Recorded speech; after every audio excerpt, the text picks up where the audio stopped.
Hello, Internet.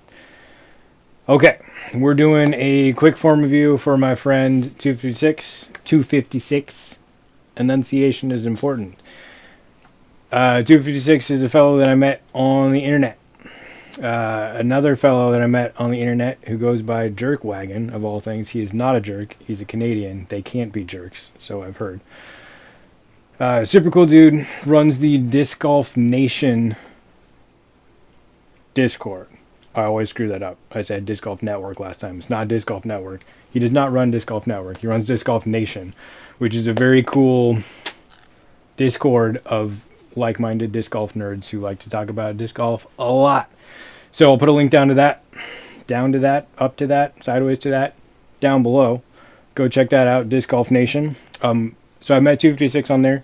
We've been internet friends for over a year now, I think, a couple years. Other cool folks I've met on that Discord, Coach Blitz, who's doing very cool stuff over on his channel. Go check him out, give him a sub. Most recent and most coolest thing that he has done is he put out a strength training program specifically for disc golf, complete with A days and B days and 4 tiers of things you should do. So that's really cool. Really great free resource for the community. And I think that Clint, Coach Blitz, is also a great resource for the community. He's a local guy. He's in Washington, so I get to play rounds with him every once in a while when I have time. And he's a super cool dude. He's doing good stuff on his channel. Go check him out. Also, just today I was talking to Coach Nick Crush, who has a disc golf channel as well and coaches online. And I had seen him. He's friends with Coach Blitz, and they talk a lot on the Discord. But I hadn't watched Nick's stuff yet, so I actually watched one of Nick's videos. I watched his first of a 3-part series on bracing, where he actually talks about trebuchets, and he built trebuchets, very cool trebuchets. And it's so cool and so refreshing to hear someone with an engineering degree talk about disc golf. It's really cool. So I'm really excited about what Nick is doing with his channel. He throws very, very far and does coaching online too. So go check his channel out. And yeah, those are the things to do. Subscribe to Blitz's channel, subscribe to Nick's channel, subscribe to my channel if you haven't yet, and go check out Disc Golf Nation, not Network. Links to all of those below. All right, so on to the video. This is about vertical shoulder collapse. Vertical shoulder collapse, not horizontal shoulder collapse, which we're used to, but a slightly different thing that gets called shoulder collapse, but has different causes, and the causes don't get treated. So we're going to try to treat the cause with this video. All right, on to 256. So let's jump into it. First of all, this T-pad is fit for a king. That thing is huge and textured and lovely. I'm imagining like there's a pressure sensor under the wood chip part that tells you when you foot faulted. Probably not accurate, but let me have my dreams. So cool course. I'd love to come play it sometime. Let's take a look at the throw. So I'll play it once at half speed, or maybe more than half speed, because I think it was already slow. So really good walk up, very nice small control deck step, good hyzer lean, and then things get wonky right at the end. So let's look at that part. So first, let's put on our internet coach hat and do this poorly intentionally. So here we see a pretty good position. The advice from Blitz, which I think is totally sound, is just shorten the stride on the plant step, and that might fix some of the problems.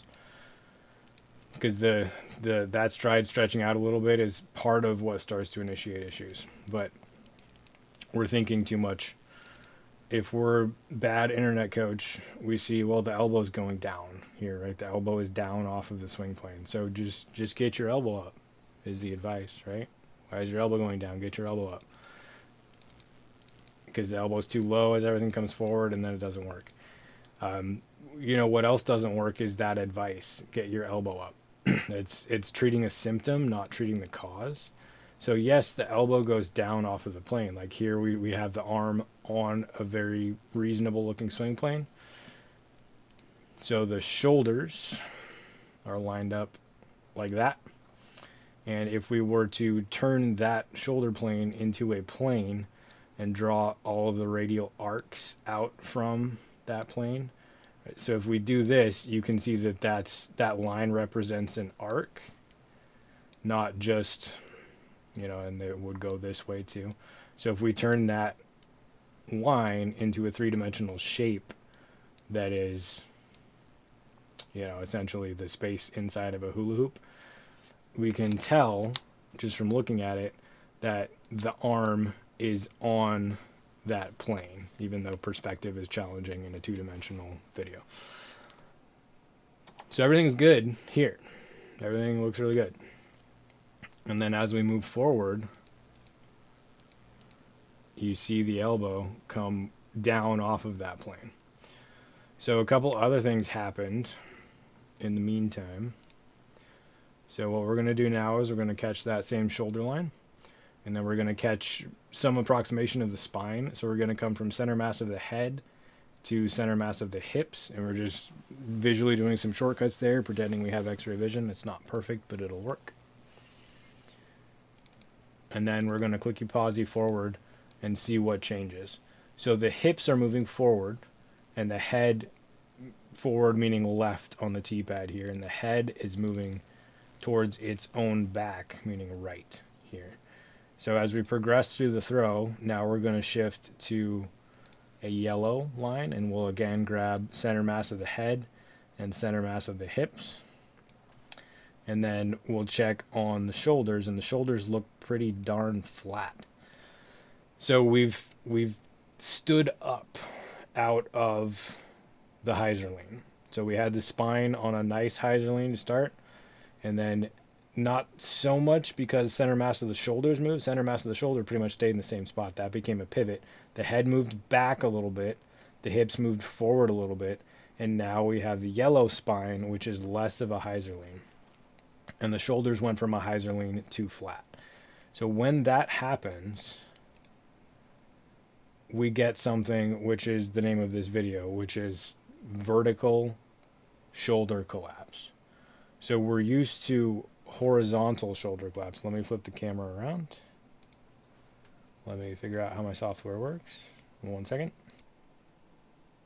Yeah, okay, figured it out. So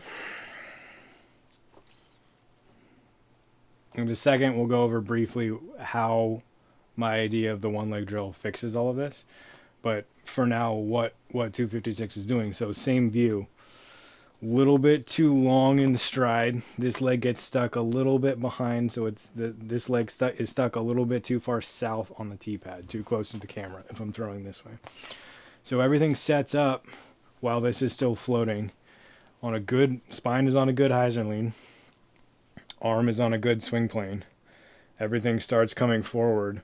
Then the hips move forward, and the shoulder plane flattens out. So as the hips move forward, the shoulder plane flattens, right? So here, my shoulder plane, hyzer tilt. As my hips move towards my belt buckle, my shoulders flatten out. So we really want the wind up, reach back position, shoulders on an angle, follow through, rear leg counterweight, same angle, but I've switched my low shoulder for my high shoulder.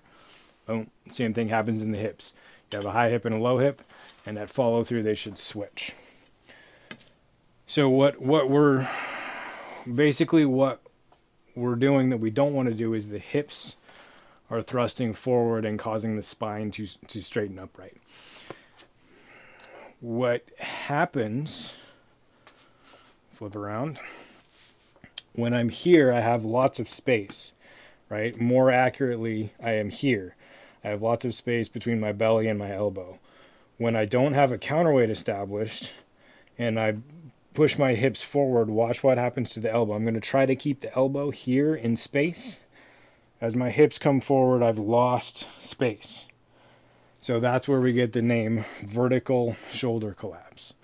So we're used to, if I reach back too far behind me and then try to spin, I get horizontal shoulder collapse. So my shoulder has gone too far this way. If we're talking about Josh's stuff from overthrow, my box is no longer a box. I want a box and a box and a box. And if my box gets too far behind, then I've done horizontal shoulder collapse.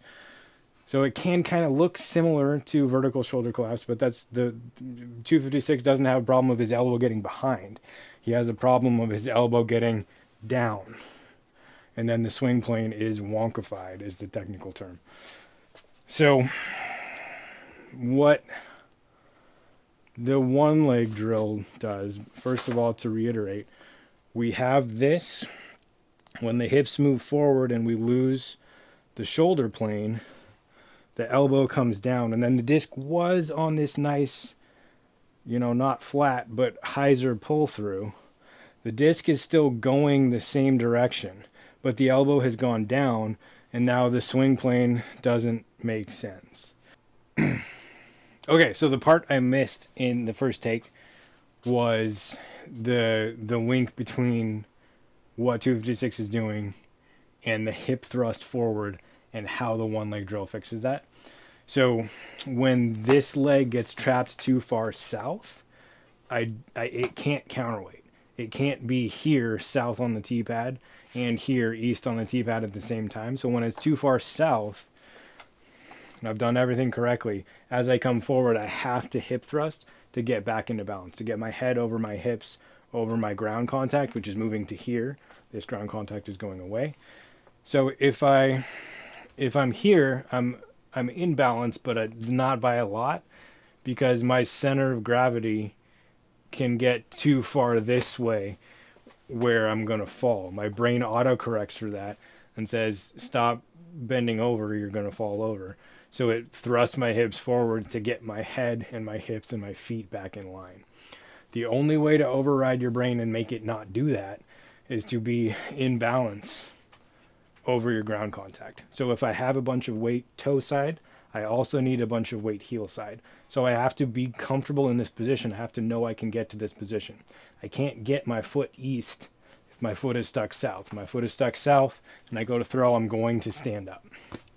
So the one leg drill is a progressive way to teach your body it's okay to be in this position. You don't need to drive off of the rear leg a ton. I don't need to drive off of this to throw. You can.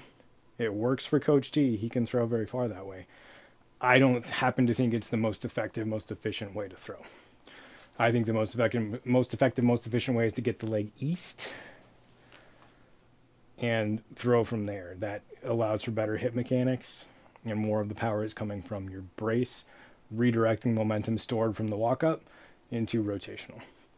And now the video is 20 minutes. Thank you. Back to your normal program. So let's pop to the... I didn't actually use that. That's cute. Let's pop to 256's other view so you can see that. And then I will demo the fix. So here again we see super controlled walk-up, really nice controlled balance X-step, excellent setup position, and then a little bit too much length into the stride. And in this shot, the stride length is much better, but we still get, I think this angle is not aggressive enough. If this is a full power shot, if it's a little bit more controlled shot, then it's probably fine. But this angle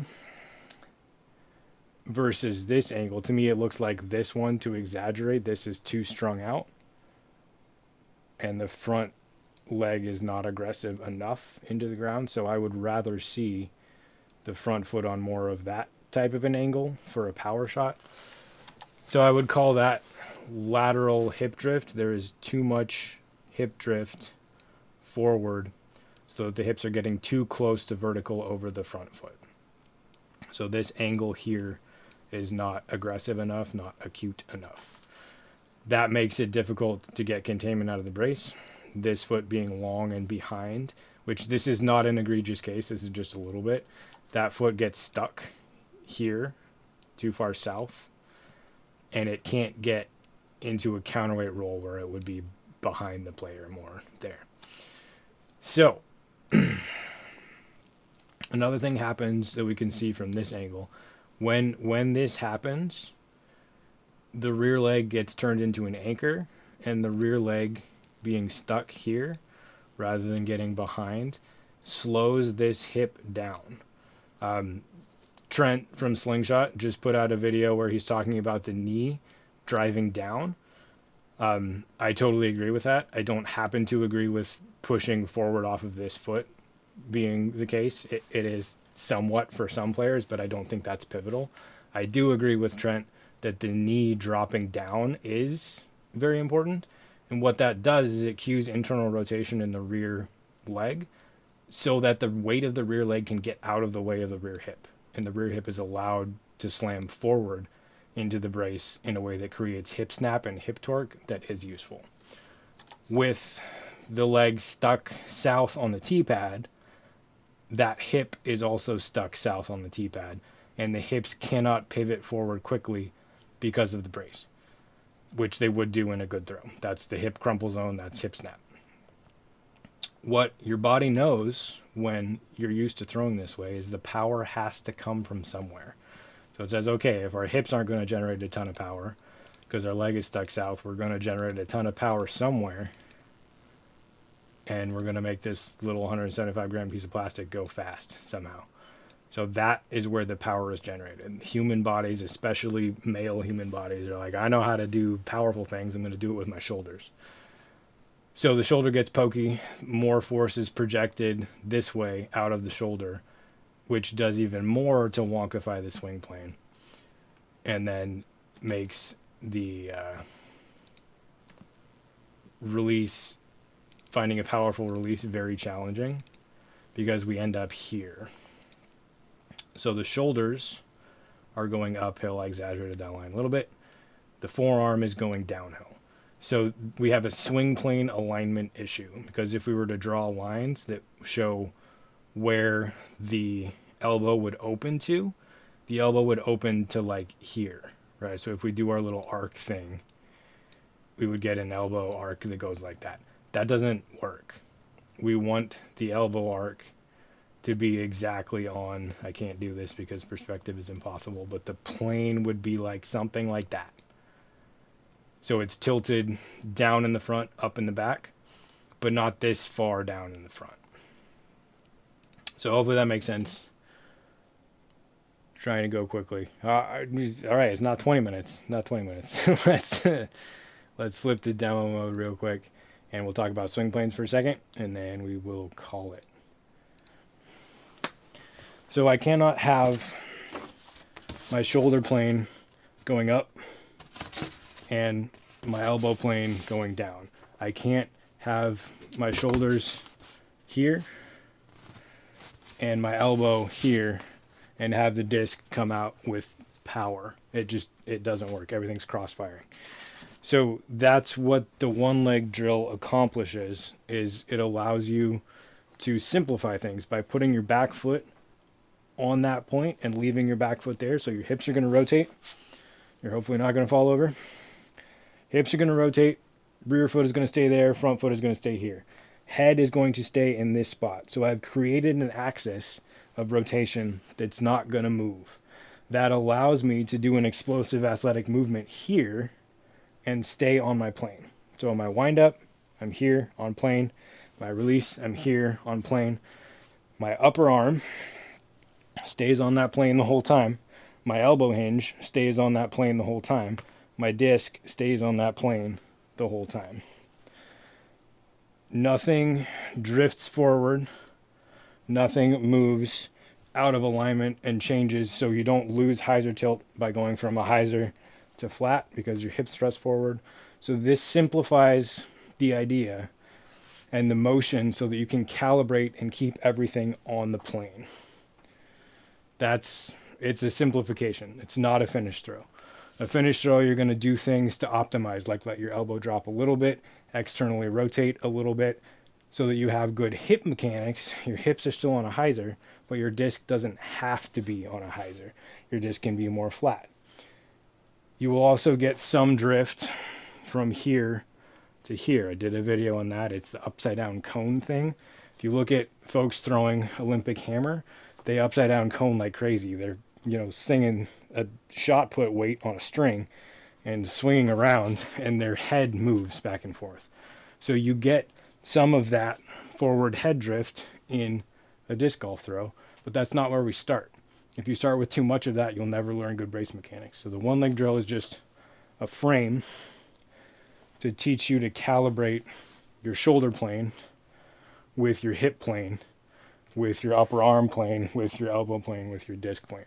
Once those are all together, then the problem that 256 is having goes away, and then you can start adding power.